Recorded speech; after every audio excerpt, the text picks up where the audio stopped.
2025년 봄, 인천공항. 프랑스에서 온 고등학생들이 입국장을 빠져나오고 있었습니다. 리옹에서 온 수학여행단이었고 17살 처음 오는 아시아였습니다. 그 중에 한 여학생이 있었습니다. 아버지가 미슐랭 원스타 셰프였고 어머니는 소믈리에였습니다. 5살 때부터 테이스팅을 배운 아이였고 음식에 대해서는 자신이 있었습니다. 그녀는 맛을 모르는 사람이 아니라고 생각했습니다. 한국 음식이요? 기대 안 했습니다. 매운 소스에 절인 음식들, 빨간 양념에 버무린 것들, 그게 전부라고 생각했습니다. 그날 저녁 식당 문을 열었습니다. 냄새가 났습니다. 시큼하고 매콤한 발효 냄새였는데 그녀는 얼굴을 찌푸렸고 옆에 있던 한국 학생이 웃고 있었습니다. 테이블에 접시가 놓여 있었습니다. 1개가 아니었고 2개도 아니었습니다. 12개. 일주일 후 그녀는 스스로 한식당을 찾아갔습니다. 아무도 안 시켰는데요. 그녀의 입에서 이런 말이 나왔습니다. 김치가 그리워요. 자, 그럼 들어보시죠. 12개. 서울 첫날 저녁, 테이블 위에 놓인 접시 수였습니다. 저는 한 번 세고, 2번 세고, 혹시 잘못 본 건가 싶어서 3번째까지 세어봤는데, 분명히 12개가 맞았습니다. 우리 일행은 6명인데, 접시가 12개라니, 한 사람당 2접시씩 먹으라는 건가 싶어서, 옆에 앉은 마리를 쳐다봤는데, 마리도 똑같이 당황한 표정이었습니다. 저는 프랑스 리옹에서 왔습니다. 리옹이 어떤 도시인지 아시나요? 프랑스 미식의 수도라고 불리는 곳이고 미슐랭 스타 레스토랑이 도시 곳곳에 있으며 폴 보퀴즈라는 전설적인 셰프가 이 도시 출신입니다. 저희 아버지도 리옹에서 레스토랑을 운영하시는데 미슐랭 원스타를 받은 적이 있고 어머니는 와인 소믈리에로 일하고 계십니다. 저는 5살 때부터 테이스팅이 뭔지 배웠고 8살에 처음으로 치즈 숙성고에 들어가 봤으며 12살 생일에는 아버지가 직접 코스 요리를 만들어 주셨습니다. 그래서 음식에 대해서는 자신이 있었습니다. 적어도 제 코와 혀는 꽤 훈련되어 있다고 생각했고 맛을 모르는 사람은 아니라고 자부했습니다. 친구들이 뭘 먹을지 고민할 때 제가 추천해주는 경우가 많았고 제 추천은 대부분 맞아떨어졌습니다. 한국 음식이요? 솔직히 말씀드리면 기대를 안 했습니다. 인터넷에서 본 이미지들이 전부 빨간색이었거든요. 빨간 소스에 버무린 것들, 빨간 국물에 담긴 것들, 빨간 양념에 절인 것들. 매운 음식을 좋아하는 사람들한테는 좋겠지만 프랑스 요리처럼 섬세한 맛의 층위가 있을 거라고는 생각하지 않았습니다. 아시아 음식이 다 그렇듯이 강한 양념으로 재료 맛을 덮어버리는 스타일일 거라고 지레짐작했습니다. 저녁 6시 수학여행 첫날 저녁 식사를 위해 식당에 도착했습니다. 문을 열자마자 냄새가 확 밀려왔는데 시큼하면서 매콤한 냄새였고 거기에 마늘 향이 강하게 섞여 있었습니다. 저는 이 종류의 냄새를 알고 있었습니다. 발효 냄새였거든요. 치즈 숙성고에서 맡아본 적 있는 계열이었는데 로크포르나 카망베르에서 나는 것과는 결이 달랐습니다. 치즈는 고소한 발효인 반면 이건 매콤한 발효였고 코끝을 찌르는 느낌이 강렬했습니다. 솔직히 코를 막고 싶었습니다. 손이 올라가다가 멈췄는데 예의가 아니니까 참았습니다. 얼굴을 찌푸렸는데 숨기려고 해도 안 됐고 옆에 있던 한국 학생이 저를 보더니 웃고 있었습니다. 외국인들 반응이 다 그렇다는 듯한 표정이었습니다. 테이블에 앉았는데 그때 그 12개의 접시가 눈에 들어온 겁니다. 빨간 것, 초록색 것, 하얀 것, 갈색 것, 노란 것. 색깔이 전부 달랐고 그릇 모양도 달랐으며 둥근 것과 네모난 것, 깊은 것과 얕은 것이 섞여 있었습니다. 접시와 접시 사이에 빈틈이 없을 정도로 테이블이 꽉 차 있었습니다. 저는 그렇게 생각했습니다. 이건 뭐지? 메인은 대체 어디 있는 거지? 그런데 이상한 게 하나 더 있었습니다. 이건 나중에 말씀드릴게요. 직원분이 밥그릇을 가져다 주셨습니다. 스테인리스 재질의 은색이었고 손에 들어보니 묵직한 무게감이 느껴졌습니다. 특이하게도 뚜껑이 덮여 있었는데 프랑스에서는 밥그릇에 뚜껑을 덮는 경우가 거의 없어서 낯설었습니다. 애초에 프랑스에서 밥은 메인 요리 옆에 곁들임으로 나오는 거지 이렇게 독립된 그릇에 담겨서 주인공처럼 등장하는 경우는 드뭅니다. 스테이크 옆에 놓인 감자 퓨레처럼 밥은 항상 조연이었습니다. 뚜껑을 열었습니다. 김이 올라왔습니다. 갓 지은 쌀밥 냄새가 코끝을 감쌌고 윤기가 반짝이는 하얀 밥이 그릇 가득 담겨 있었습니다. 옆에는 국그릇도 있었는데 이것도 뚜껑이 덮여 있었고 열어보니 맑은 국물에 두부 같은 게 떠 있었으며 송송 썬 파가 띄워져 있었습니다. 저는 젓가락을 든 채로 가만히 테이블을 내려다봤습니다. 한국 학생들이 먹기 시작했습니다. 숟가락으로 밥을 뜨고 젓가락으로 반찬을 집어서 밥 위에 올리고 그걸 같이 입에 넣고 있었습니다. 어떤 학생은 국물에 밥을 말아서 국밥처럼 후루룩 먹었고 어떤 학생은 빨간 배추를 밥 위에 올린 다음 그 위에 고기를 또 올려서 층층이 쌓아 한 입에 넣었습니다. 저는 그 모습을 지켜봤습니다. 규칙이 없어 보였습니다.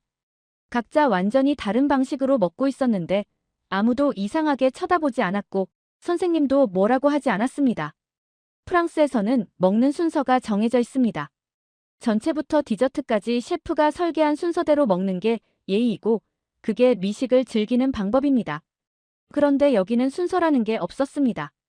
빨간 배추를 먼저 먹어도 됐고 국을 먼저 먹어도 됐고 자기가 먹고 싶은 대로 손이 가는 대로 먹고 있었습니다. 반찬이 비어가기 시작했습니다. 빨간 배추가 담긴 접시가 거의 바닥을 보이고 있었고 초록색 나물 접시도 절반 이하로 줄어 있었습니다. 그때 직원분이 테이블로 오셨습니다. 빈 접시 몇 개를 가져가시더니 잠시 후 다시 오셨는데 접시에 같은 반찬이 가득 채워져 있었습니다. 빨간 배추도 새로, 초록색 나물도 새로. 저는 옆에 앉은 마리를 봤고 마리도 저를 봤습니다. 우리 둘 다 아무 말도 하지 않았습니다. 공짜였습니다. 추가 비용을 내라는 말이 없었습니다. 프랑스에서는 빵을 추가해도 돈을 내야 하고 물도 탄산수를 시키면 따로 계산되며 레스토랑에서 뭔가를 더 달라고 하면 그건 곧 추가 비용이라는 뜻입니다. 그런데 직원분은 아무렇지 않은 표정으로 다른 테이블로 가셨고 거기서도 빈 접시를 확인하고 알아서 반찬을 채워주고 계셨습니다. 테이블마다 순회하면서 반찬 상태를 체크하는 것 같았습니다. 한국 학생들은 당연하다는 듯이 반찬을 먹고 있었습니다. 리필해달라고 따로 요청하는 것도 아니었고 눈치를 보는 것도 아니었습니다. 비면 채워지니까 그냥 먹는 거였습니다. 우리 반 프랑스 학생들은 달랐습니다. 반찬 하나 집을 때마다 서로 눈치를 받고 내가 너무 많이 먹는 건 아닌지 다른 사람 목까지 먹는 건 아닌지 신경을 쓰고 있었습니다. 저도 그랬습니다. 빨간 배추를 한 점 집으면서 무의식적으로 옆을 힐끗 봤습니다. 메인 요리가 나왔습니다. 불고기라고 했습니다. 얇게 썬 고기가 철판 위에서 지글지글 소리를 내고 있었고 달콤한 냄새가 테이블 위로 퍼졌습니다. 간장 냄새 같기도 했고 설탕 냄새 같기도 했으며 둘이 섞인 것 같은 향이었습니다. 한국 학생들이 익은 고기를 집어서 넓은 상추 위에 올렸습니다. 거기에 밥을 조금 얹고 갈색 소스를 찍어서 올리고 얇게 썬 마늘까지 올렸습니다. 생마늘이었습니다. 날것으로요. 그리고 상추를 돌돌 접어서 한 입에 넣었습니다. 손으로요. 저는 가만히 지켜봤습니다. 뭔가 이상했습니다. 뭔지는 몰랐습니다. 아까 말씀드린 이상한 점, 바로 이거였습니다. 김치를 한 점 집어서 입에 넣고 천천히 씹어봤습니다. 매운맛은 예상한 대로였는데 그게 끝이 아니었습니다. 매운맛 뒤에 시큼한 맛이 숨어 있었고 그 시큼함이 혀 위에서 천천히 퍼지면서 묘한 깊이감을 만들어냈습니다. 발효된 맛이었는데 로크포르 치즈에서 느껴지는 그 깊은 신맛과 비슷하면서도 치즈보다 가볍고 날카로웠습니다. 혀끝에서 톡 쏘는 느낌이 마치 샴페인 거품이 터지는 것 같았고 저는 씹던 동작을 멈추고 이게 대체 뭐지 싶어서 한참을 가만히 있었습니다. 저는 멈췄습니다. 뭐지 이건? 한 점 더 집어서 다시 씹어봤더니 이번에는 아삭한 식감이 더 또렷하게 느껴졌습니다. 배추가 살아있었습니다. 프랑스 슈크루트는 양배추를 발효시키면 흐물흐물해지는데 이건 분명히 발효됐는데도 아삭함이 그대로 남아있어서 씹을 때마다 제 이빨 사이에서 아작 소리가 났습니다. 발효와 아삭함이 공존한다는 게 저로서는 이해가 안 됐고 어떻게 이런 식감을 유지하면서 발효를 시킬 수 있는 건지 궁금해졌습니다. 옆에 있는 마리를 보니 김치를 한 점 집어들고 냄새를 맡으면서 코를 찡그리고 있었는데 저도 5분 전까지 그랬으니까 뭐라고 할 수가 없었습니다. 다른 반찬들을 살펴봤습니다. 초록색 나물이 있어서 집어 먹어보니 참기름 냄새가 확 올라왔습니다. 볶은 견과류 같은 고소함이었는데 버터의 무겁고 크리미한 고소함과는 결이 완전히 달랐습니다. 가볍고 향긋하면서 코끝으로 빠져나가는 느낌이랄까요. 버터는 입안에 남아서 코팅을 하는 느낌인 반면 참기름은 향만 남기고 사라지는 느낌이었습니다. 씹어보니 채소 맛이 그대로 살아있었고 프랑스에서 시금치는 에피나르 아라 크렘이라고 해서 크림에 버무려 부드럽고 진하게 먹는데 여기 시금치는 줄기의 아삭함이 고스란히 남아있어서 채소 본연의 맛이 느껴졌습니다. 갈색 반찬도 있었는데 우엉이라고 했습니다. 난생 처음 보는 채소였고 나무 뿌리처럼 생겨서 처음에는 이걸 먹어도 되나 싶었습니다. 씹어보니 당근보다 밀도가 훨씬 높으면서도 질긴 게 아니라 단단한 느낌이었고 씹을수록 고소한 맛이 올라왔습니다. 맛이 독특했는데 달콤하면서 동시에 짭짤했습니다. 간장으로 졸인 것 같았고 씹을수록 단맛이 강해지는데 사탕 단맛이 아니라 뿌리채소 특유의 깊은 단맛이었습니다. 고구마 같으면서도 더 깊었고 땅에서 막 캐낸 것 같은 흙 냄새가 은은하게 배어 있었습니다. 하얀 반찬도 있었는데 무라고 했습니다. 반투명하게 빛나는 게 마치 얼음처럼 보였고 집어서 먹어보니 차갑고 아삭하면서 새콤달콤했습니다. 입안에 청량감이 퍼지면서 방금 먹은 김치의 매운맛이 씻겨 내려가는 느낌이었는데 레몬 셔벳을 먹을 때처럼 입안이 깨끗해졌습니다. 그제야 깨달았습니다. 이게 역할이 있구나. 매운 거 먹고 이걸로 입을 정리하는 거구나. 프랑스 코스 요리에서 소르베가 하는 역할이 바로 이거였습니다. 생선 요리와 고기 요리 사이에 입맛을 정리해주는 소르베, 그 역할을 이 하얀 무가 하고 있었습니다. 반찬인데요. 코스 요리에서 따로 나오는 게 아니라 처음부터 테이블에 놓여 있었고 필요할 때 알아서 집어먹으면 되는 거였습니다. 테이블을 다시 내려다봤습니다.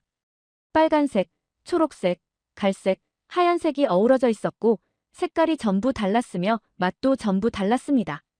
매운 것, 고소한 것, 달짝한 것, 새콤한 것이 12개 접시에 12가지 맛으로 담겨 있었습니다. 냄새도 섞여 있었는데 김치의 발효 냄새, 참기름의 고소한 냄새, 간장의 짭짤한 냄새, 마늘 냄새가 테이블 위로 동시에 올라오고 있었습니다. 그런데 이상하게 서로 싸우지 않았고 오케스트라처럼 어우러지고 있었습니다. 프랑스 요리는 향이 단순해서 타임이면 타임, 로즈마리면 로즈마리, 하나의 허브가 요리를 지배하는데 여기는 여러 향이 동시에 나면서도 하나가 다른 하나를 누르지 않았습니다. 소리도 달랐습니다. 한국 학생들이 먹는 소리가 들렸습니다. 후루룩 하는 국 먹는 소리, 쩝쩝하는 씹는 소리, 아삭아삭하는 김치 씹는 소리가 식당 안을 채우고 있었습니다. 프랑스에서는 소리내서 먹으면 안 됩니다. 수프는 조용히 떠먹고 씹을 때도 입을 다물고 씹는 게 예의인데 여기서는 선생님까지 포함해서 다들 자연스럽게 소리를 내고 있었습니다. 먹는 소리, 굽는 소리, 웃는 소리가 섞여 있었는데 시끄럽다는 느낌은 안 들었고 전부 음식을 즐기는 소리처럼 들렸습니다. 저는 국을 한 숟가락 떠서 소리 안 나게 조심해서 먹었습니다. 옆에 있던 한국 학생이 저를 보더니 웃으면서 말했습니다. 후루룩 하셔도 돼요. 여기선 괜찮아요. 저는 머뭇거리다가 다시 한 숟가락 떠서 작게 후루룩 소리를 내봤는데 금지된 걸 하는 것 같은 이상한 기분이 들었습니다. 나만 모르는 뭔가가 있는 건가? 저는 다시 김치를 한 점 집어서 천천히 씹으면서 생각했습니다. 뭔가 다른데 뭔지는 아직 모르겠습니다. 불고기가 나왔습니다. 철판 위에서 지글지글 소리를 내고 있었고 연기가 올라오면서 달콤한 냄새가 테이블 위로 퍼졌습니다. 캐러멜을 태울 때 나는 냄새 같았는데 거기에 간장 향이 섞여 있었고 과일 향도 났습니다. 나중에 알고 보니 배즙이 들어간 거였는데 고기에서 과일 향이 나다니 저로서는 처음 겪는 조합이었습니다. 프랑스에서 고기 요리는 짭짤하거나 허브 향이 납니다. 로즈마리, 타임, 소금, 후추가 기본이고 고기에서 단내가 나는 건 난생 처음이었습니다. 저는 젓가락을 들고 고기를 한 점 집었습니다. 얇았습니다. 종이처럼 얇았습니다. 프랑스 스테이크는 최소 2cm는 되어야 미디엄 레어로 구울 수 있는데 이건 2mm도 안 돼 보였고 젓가락으로 집으니까 축 늘어져서 힘없이 매달려 있었습니다. 이걸 어떻게 씹어요? 씹을 게 있긴 한 건가요? 입에 넣었습니다. 녹았습니다. 씹을 필요가 없었습니다. 혀 위에 올려놓자마자 살살 풀어지면서 단맛이 확 퍼졌고 고기의 감칠맛과 단맛이 동시에 폭발했습니다. 짜지 않았고 느끼하지도 않았으며 가볍고 달콤하고 부드러웠습니다. 프랑스 스테이크는 씹는 맛이 핵심입니다. 고기 섬유질을 이빨로 끊을 때 나오는 쾌감, 육즙이 터지는 순간, 그게 스테이크의 매력인데, 이건 완전히 다른 방향이었습니다. 씹는 맛이 아니라 녹는 맛이었고, 고기를 먹는다기보다 고기를 마시는 느낌이었습니다. 저는 멈췄습니다. 잠깐. 이건 뭐지? 한 점 더 집어서 이번에는 천천히 씹어보려고 했는데, 씹기도 전에 녹아버렸습니다. 단맛이 먼저 왔고, 간장의 짭짤함이 뒤따랐으며, 마지막에 살짝 매콤한 뒷맛이 남았습니다. 후추 매운맛이 아니라 생강 같은 알싸한 맛이었는데, 그 모든 게 2초 만에 지나갔습니다. 그런데 맛있었습니다. 인정하기 싫었는데 맛있었고, 아버지한테 말하면 안 될 것 같은 생각이 들었습니다. 옆에서 한국 학생이 저를 보더니 말했습니다. 쌈 싸서 드세요. 쌈이요? 저는 고개를 갸웃거렸습니다. 뭔 소리지? 한국 학생이 시범을 보여줬습니다. 상추를 한 장 들어서 손바닥 위에 올리고 거기에 밥을 조금 얹고 불고기를 올리고 갈색 된장 같은 소스를 찍어서 올리고 마늘까지 올렸습니다. 생마늘이었습니다. 날것으로요. 그리고 상추를 접어서 한 입에 넣었습니다. 손으로요. 저는 멍하니 봤습니다. 방금 뭘 본 거지? 고기를 손으로 싸서 먹는다고요? 프랑스에서 고기를 손으로 먹는 경우는 딱 하나입니다. 피크닉에서 샌드위치 먹을 때요. 레스토랑에서는 절대 안 되고 나이프와 포크로 잘라 먹는 게 기본이며 손으로 음식을 만지는 건 아주 캐주얼한 자리에서나 하는 겁니다. 그런데 여기서는 선생님들도 학생들도 다들 손으로 싸서 먹고 있었습니다. 해보세요. 저는 상추를 한 장 들었습니다. 축축했고 손에 물이 묻었습니다.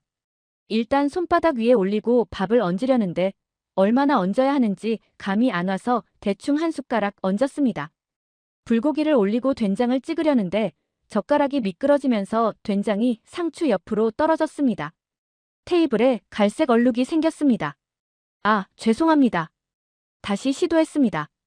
이번에는 된장을 조금만 찍어서 조심스럽게 올렸고 마늘은 포기했습니다. 생마늘을 날로 먹는 건 아직 무리라고 판단했습니다. 이제 싸야 하는데 어떻게 싸는지 모르겠어서 상추 양끝을 접고 위아래로 말아봤습니다. 그런데 밥을 너무 많이 넣어서 상추가 안 닫혔고 억지로 접어서 들어 올렸습니다. 반이 흘러내렸습니다. 밥알이 테이블 위로 우수수 떨어졌고 불고기 한 점이 제 무릎 위로 떨어졌으며 된장이 손가락 사이로 흘러내렸습니다. 옆에 있던 마리가 빵 터졌고 한국 학생들도 웃었고 반대편에 앉은 선생님도 웃고 계셨습니다. 저도 웃었습니다. 얼굴이 빨개졌습니다. 다시 시도했습니다. 이번에는 상추를 작은 걸로 골랐는데 아기 손바닥만 한 크기였습니다. 밥을 반 숟가락만 얹고 불고기도 한 점만, 된장도 콩알만큼만 올렸습니다. 마늘은 이번에도 포기했습니다. 조심스럽게 아래를 먼저 접고 양옆을 접고 돌돌 말았습니다. 이번에는 안 흘러내렸습니다. 성공이다. 입에 넣었습니다. 상추의 아삭한 식감이 먼저 왔는데 시원했고 그 다음에 밥의 부드러운 식감이 왔는데 따뜻했습니다. 불고기의 달콤한 맛과 된장의 짭짤한 맛이 전부 한 입에 들어왔고 씹을 때마다 맛이 바뀌었습니다. 상추를 씹으면 아삭, 밥을 씹으면 쫀득, 고기를 씹으면 달콤. 입안에서 작은 오케스트라가 연주하고 있었습니다. 저는 천천히 씹으면서 생각했습니다. 이건 요리가 아니었습니다. 조립이었습니다. 내가 직접 맛을 조립하는 거였고 레고처럼 내 마음대로 싸는 거였습니다. 쌈을 하나 더 쌌습니다.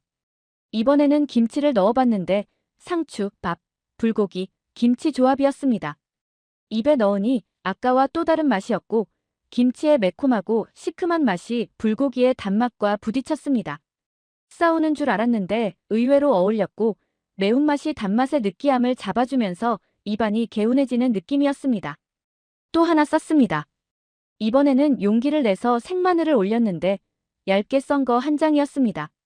입에 넣는 순간 알싸한 맛이 코끝까지 치고 올라왔고 눈이 약간 찡해졌습니다. 매운 게 아니라 알싸한 거였는데 이상하게 불고기의 단맛이랑 균형이 맞았고 마늘의 알싸함이 전체적인 맛을 정리해주는 느낌이었습니다. 저는 손에 묻은 된장을 냅킨으로 닦으면서 생각했습니다. 이거 솔직히 재밌는데요? 한국 학생이 물었습니다. 맛있어요? 저는 고개를 끄덕이면서 솔직하게 대답했습니다. 네. 근데 손이 너무 더러워요. 프랑스에서는 이러면 혼나요. 다들 웃었습니다. 한국 학생이 물티슈를 건네줬고 저는 물티슈로 손가락 사이사이를 닦으면서 주변을 둘러봤습니다. 프랑스였으면 지금 완전 민망한 상황인데 여기서는 아무도 신경 쓰지 않고 있었습니다. 다들 자기 쌈 싸느라 바빴고 손에 뭐가 묻든 말든 맛있게 먹는 게 중요한 것 같았습니다. 이상한 나라다. 좋은 의미로. 숙소에 돌아와서 검색을 좀 해봤습니다. 아까 그 김치 맛이 계속 머릿속에서 떠나지 않았습니다. 시큼하면서 매콤한 맛, 치즈랑 비슷하다고 느꼈던 그 발효 느낌이 신경 쓰였고 프랑스 사람인 제가 왜 그게 익숙하게 느껴졌는지 궁금해서 검색창에 코리안 퍼미엔티이디 푸드라고 쳤습니다. 결과가 쏟아졌습니다.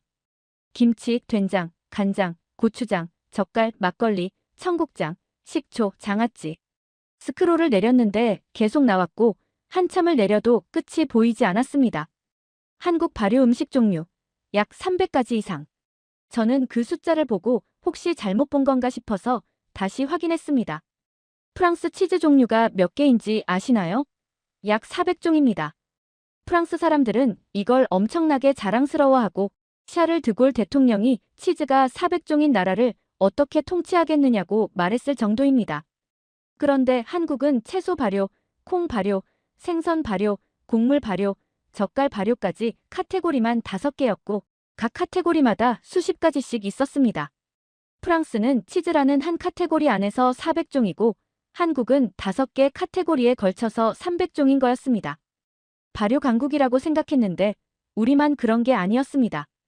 김치를 더 검색해봤습니다. 김치 종류 약 200종 이상. 뭐요? 김치만 200종이요? 배추김치, 깍두기, 총각김치, 동치미, 백김치, 갓김치, 파김치, 부추김치, 열무김치, 오이소박이. 목록이 끝나지 않았고 스크롤을 내릴수록 처음 보는 이름들이 계속 나왔습니다. 저는 아까 저녁에 먹은 김치를 떠올렸는데 빨간 배추김치 하나였습니다. 그게 김치의 전부인 줄 알았는데 200종 중에 하나였던 거였습니다. 프랑스 피클이 몇 종류인지 아시나요? 코르니숑, 오이 피클, 양파 피클 정도로 한 손으로 셀 수 있는데 한국 김치는 200종입니다. 비교가 안 됩니다. 김장 문화라는 것도 검색에 떴습니다. 겨울이 오기 전에 김치를 대량으로 담그는 문화라고 했는데 가족이 모이고 이웃이 모여서 같이 김치를 담근다고 했습니다. 배추 100포기, 200포기를 한꺼번에 담근다는 설명을 보고 저는 숫자를 다시 확인했습니다. 김장철에 소비되는 배추량, 연간 약 150만 톤. 150만 톤이요? 저는 단위를 다시 봤습니다. 킬로그램이 아니라 톤이 맞았고 한 나라에서 김치 담그는 데만 150만 톤의 배추가 들어간다는 게 상상이 안 됐습니다. 그리고 이 문화가 유네스코 인류 모형문화유산에 등재되어 있었습니다. 2013년. 저는 읽다가 멈췄습니다. 김치가 등재된 게 아니었습니다. 김장 문화가 등재된 거였습니다. 음식이 아니라 음식을 만드는 행위가 문화유산이라니 처음 보는 개념이었습니다. 프랑스 미식도 유네스코에 등재되어 있습니다. 2010년이요. 프랑스 요리의 격식, 코스의 순서, 와인 페어링, 셰프의 기술이 인정받은 거였습니다. 한국은 달랐습니다. 셰프가 아니라 공동체가 인정받은 거였고 같이 모여서 음식을 만드는 행위, 나누는 행위, 그 자체가 문화유산이었습니다. 반찬 문화도 검색해봤습니다. 한국 가정에서 한 끼 식사에 제공되는 평균 반찬수 57가지. 매 끼니마다요? 아침, 점심, 저녁 다요? 프랑스 가정식은 보통 한 접시입니다. 메인 하나 곁들임이 있으면 2접시, 그게 끝입니다. 한국은 매 끼니 57가지 반찬을 차린다고 했고 거기에 밥과 국까지 따로 나온다고 했습니다. 매일. 저는 아까 저녁에 봤던 12개 접시를 떠올렸습니다. 이게 특별한 게 아니었고 일상이었던 거였습니다. 노트북 화면을 멍하니 봤습니다. 발효 음식 300종, 김치만 200종, 김장 배추 150만 톤, 맵기 반찬 57가지. 숫자가 너무 커서 실감이 안 났고 창밖을 보니 서울의 밤이었습니다.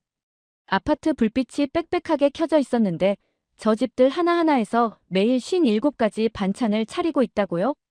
검색을 더 하려다가 멈췄습니다.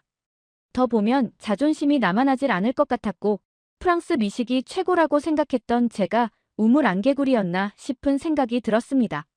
며칠 더 지내면서 알게 된 게 있습니다. 이건 우연이 아니었습니다. 수학여행 일정 동안 저는 계속 한국 음식을 먹었습니다.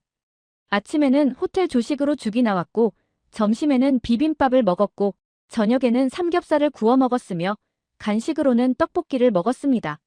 매일 다른 음식이었는데 이상하게 매일 비슷한 구조가 반복되고 있었습니다. 밥이 있었고 국이 있었고 반찬이 있었습니다. 비빔밥도 뜯어보면 그랬습니다.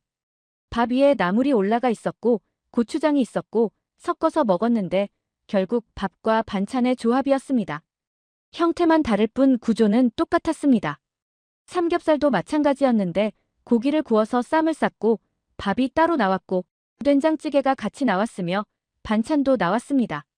결국 밥, 국, 반찬이었고 고기가 메인일 뿐이었습니다. 저는 그제야 패턴이 보이기 시작했습니다. 프랑스 요리는 메인이 중심입니다. 스테이크면 스테이크가 주인공이고 나머지는 전부 조연입니다. 전체는 메인을 위한 준비 운동이고 디저트는 메인을 마무리하는 여운이며 모든 코스가 메인을 향해 설계되어 있습니다. 셰프의 철학이 메인에 집중되어 있고 손님은 그 철학을 순서대로 따라가면서 경험하는 구조입니다. 한국은 완전히 달랐습니다. 메인이 따로 없었습니다. 아니, 있긴 있는데 다른 것들과 동등한 위치에 있었습니다.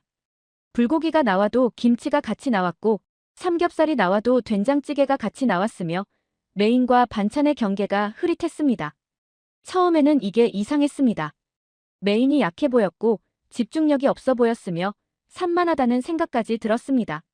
그런데 며칠 먹어보니까 이해가 되기 시작했습니다. 이건 약한 게 아니었습니다. 다른 설계였습니다.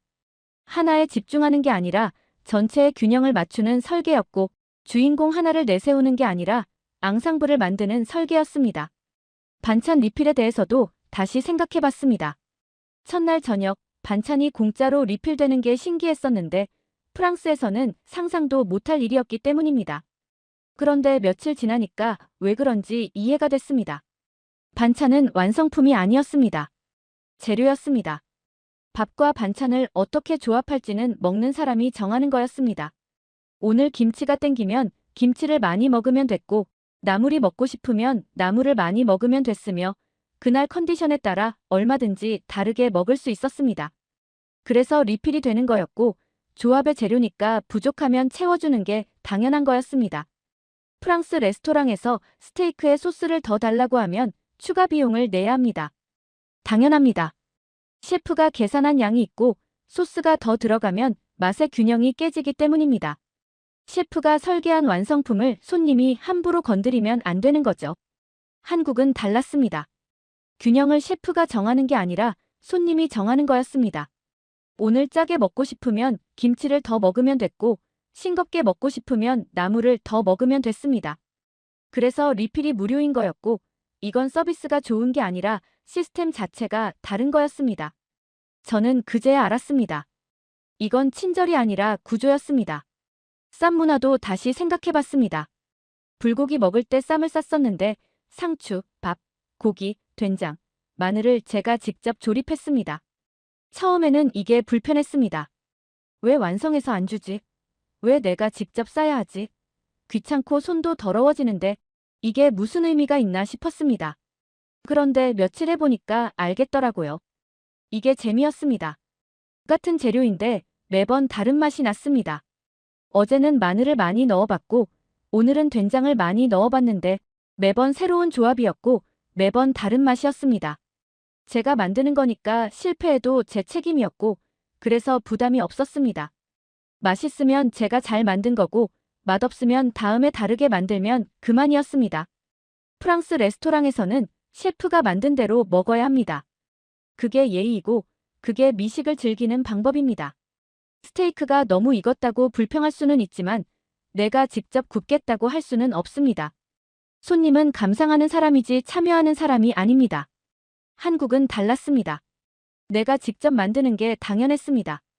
삼겹살도 내가 굽고 쌈도 내가 싸고 비빔밥도 내가 섞었습니다. 손님이 요리의 마지막 단계를 담당하는 거였고 완성은 먹는 사람의 몫이었습니다. 저는 그제야 이해했습니다. 한국 음식은 완성품이 아니었습니다. 반완성품이었습니다. 마지막 완성은 먹는 사람이 하는 거였고 그래서 반찬이 12개였던 거였습니다. 선택지니까요. 그래서 리필이 무료였던 거였습니다. 재료니까요. 그래서 쌈을 직접 쌌던 거였습니다. 조립이니까요. 프랑스는 셰프의 요리입니다. 셰프가 설계하고 셰프가 완성하고 손님은 감상합니다. 한국은 함께하는 요리였습니다. 요리사가 재료를 준비하고 손님이 완성합니다. 같이 만드는 거였습니다. 누가 설계한 게 아닙니다. 수백 년 동안 가족이 모여서 이웃이 모여서 같이 먹으면서 자연스럽게 만들어진 문화였습니다. 그냥 된 게 아니었습니다. 마지막 날 저녁이었습니다. 수학여행 일정이 끝나가고 있었고 내일이면 인천공항에서 비행기를 타고 파리로 돌아갑니다. 선생님이 마지막 저녁은 자유식사라고 하셨는데 먹고 싶은 거 먹으라고요. 저는 한식당에 갔습니다. 처음에는 갈 생각이 없었습니다. 솔직히 프랑스 음식이 그리웠거든요. 바게트, 치즈, 와인 같은 익숙한 맛이 먹고 싶었고 마리도 그랬고 우리 반 애들 몇 명이 이탈리안 레스토랑을 찾아보고 있었습니다. 저도 처음에는 그쪽으로 가려고 했습니다. 그런데 발이 한식당으로 향했습니다. 왜인지 모르겠습니다. 논리적으로 설명이 안 됐는데 그냥 가고 싶었고 마지막으로 한 번 더 먹어보고 싶었습니다. 일주일밖에 안 됐는데 벌써 한국 음식이 그리워지고 있었습니다. 식당에 들어가니 냄새가 났습니다. 첫날과 같은 냄새였는데 김치 냄새, 된장 냄새, 마늘 냄새, 발효 냄새가 한꺼번에 섞여서 올라왔습니다. 첫날에는 이 냄새가 불편했습니다. 코를 막고 싶었고 찌푸린 얼굴을 숨기지 못했습니다. 지금은 달랐습니다. 냄새를 맡으면서 자연스럽게 자리에 앉았고 불편하지 않았습니다. 익숙해진 건지 좋아진 건지 잘 모르겠는데 그냥 괜찮았습니다. 오히려 이 냄새가 나니까 밥 먹으러 왔다는 실감이 났습니다. 테이블에 반찬이 나왔습니다. 김치, 나물, 무, 콩자반 등 10개 정도 됐는데 저는 세지 않았습니다. 첫날에는 12개를 3번이나 세어봤는데 이제는 안 세어도 됐습니다. 그냥 반찬이니까요. 젓가락을 들었는데 자연스럽게 잡혔고 첫날에는 2번이나 떨어뜨렸는데 이제는 손에 익어서 별 생각 없이 집을 수 있었습니다. 김치를 한 점 집어서 입에 넣었습니다. 매웠고 시큼했고 아삭했습니다. 첫날과 똑같은 맛이었습니다. 그런데 느낌이 달랐습니다. 첫날에는 이 맛이 낯설었습니다. 매운맛에 혀가 얼얼했고 시큼한 맛에 얼굴을 찌푸렸으며 뭔지 모를 맛이라고 생각했습니다. 지금은 알겠습니다. 이게 김치 맛입니다. 매콤하고 시큼하고 아삭한 게 김치이고 프랑스 치즈가 곰팡내 나는 게 당연하듯이 김치는 이 맛이 당연한 거였습니다. 저는 밥 위에 김치를 올리고 같이 먹었습니다. 한국 학생들이 그렇게 먹는 걸 봤거든요.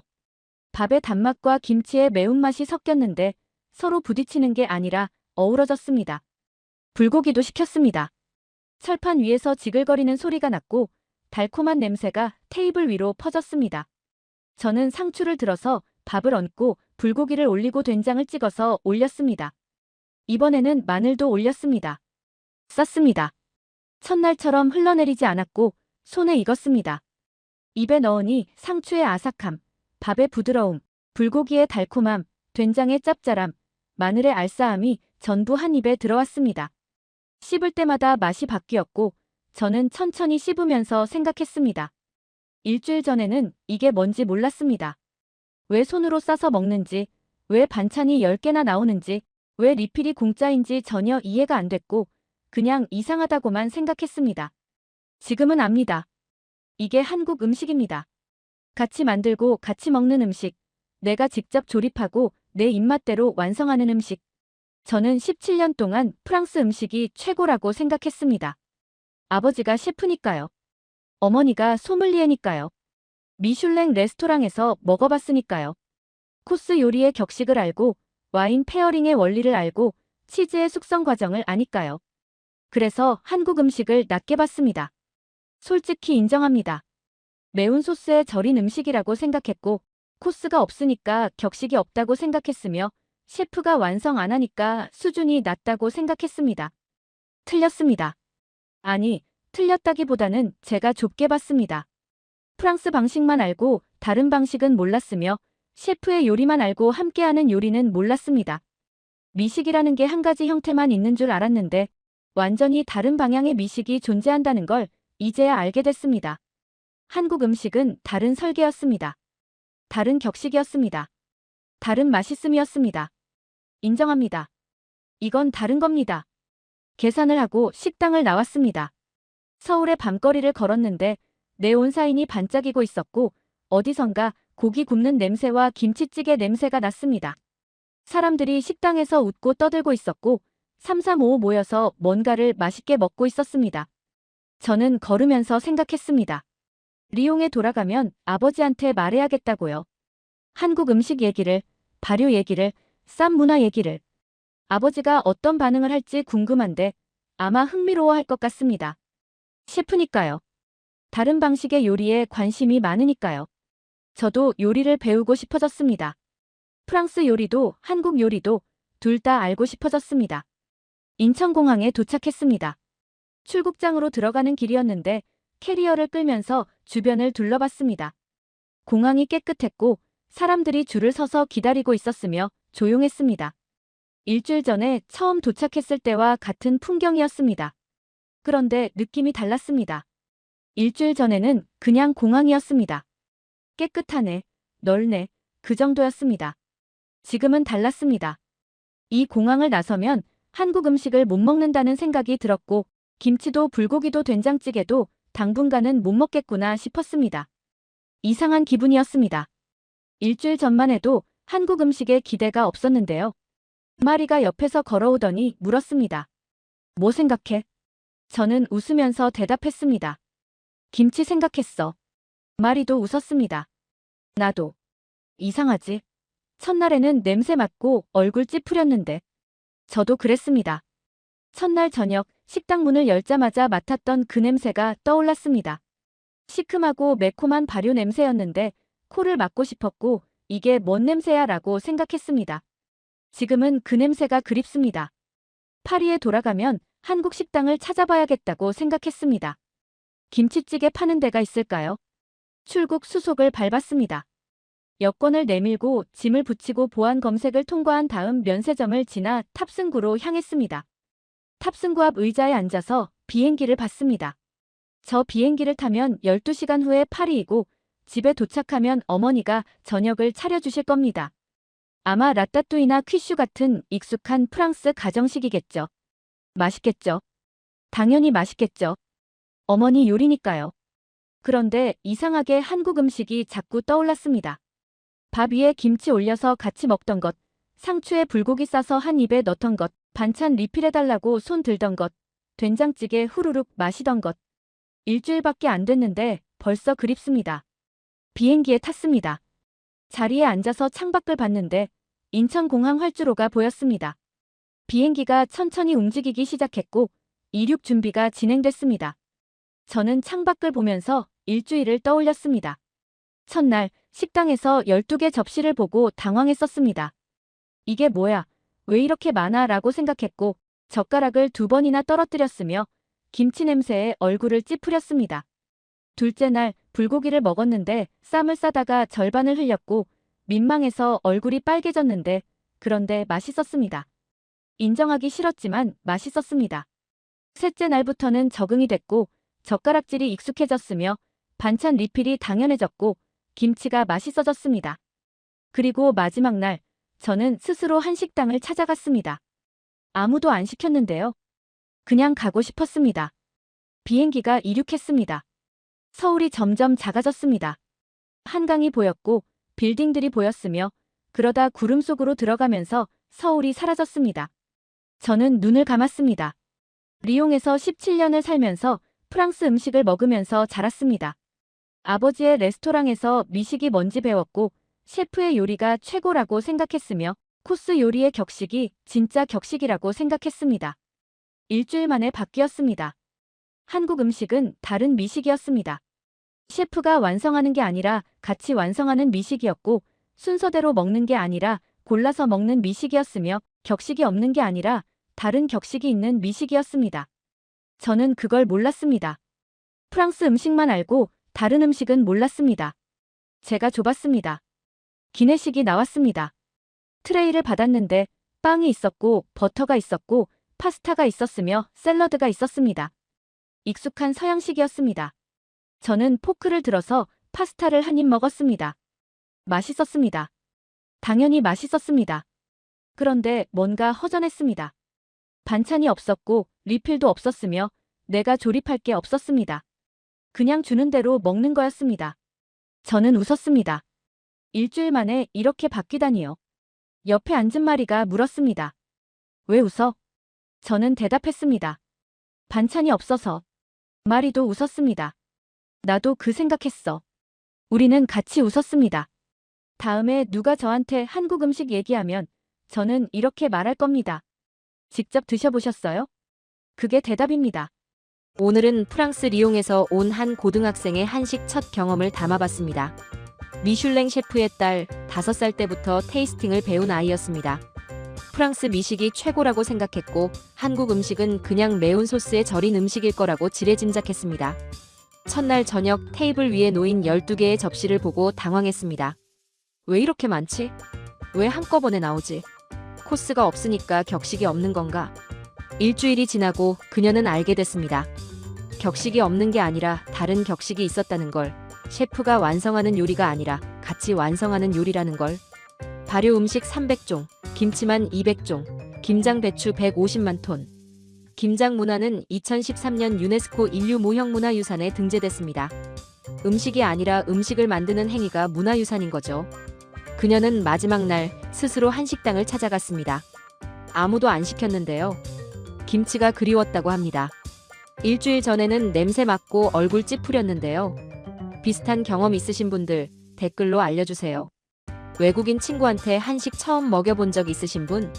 반응이 어땠는지 궁금합니다. 다음 영상에서 또 재밌는 이야기 가져올게요.